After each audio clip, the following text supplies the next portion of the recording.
erase Israel and replace it with the Palestine which they created in the 60s. That's what this thing is about. And they put on the airs of liberalism for ears like yours. Okay, let me just go to Emily, because there is some breaking news. Sky News Arabia is reporting a huge explosion in the Lebanese capital of Beirut. Now, if that is a retaliatory strike by Israel against the, as they see it, HEZBULAH rocket attack that killed 12 Druze and Israeli children, what is your reaction to that? And how concerned should we all be that if this is an Israeli strike at the heart of Beirut, that this is now a dramatic escalation in what is going on in the Middle East?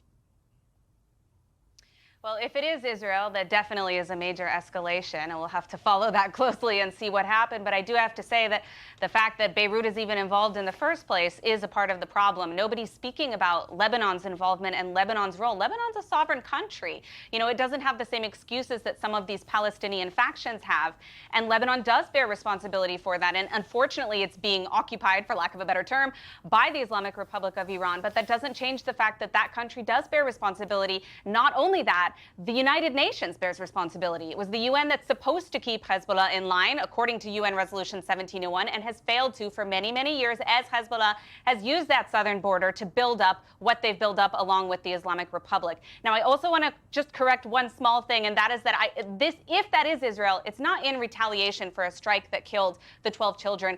It would be in response to the over 6,000 projectiles that have been fired at Israeli civilian areas on that northern border. Now, remember, a lot of these people, tens of thousands of Israelis, have been evacuated from their homes for 10 months and counting. This is not a sustainable reality. Israel does have an obligation legally under international law to respond, to push back Hezbollah, and that's what needs to happen. And the best thing to save lives on both sides is that international actors intervene and pressure both sides, especially Hezbollah, to retreat and to stop firing at Israel. Israel didn't start this war with Hezbollah. We don't want one with them. We don't want one with the Islamic Republic. But we do have to protect our citizens. And I also want to add one more thing I wanted to say earlier to Omar, and that is that he mentioned how there's no justice, no peace, when all these things have happened, a lot of propaganda buzzwords about what happened with Palestinians, in addition to what Mustafa told us as well.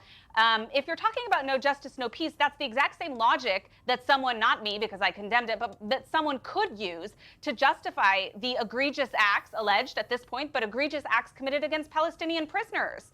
And the fact that they are still holding hostage 100 people. This is outrageous. Emily, I want to get there's been sexual violence against them too. Okay, Emily, I'm going to interrupt because we're running out of time. I want to go to Omar for the final.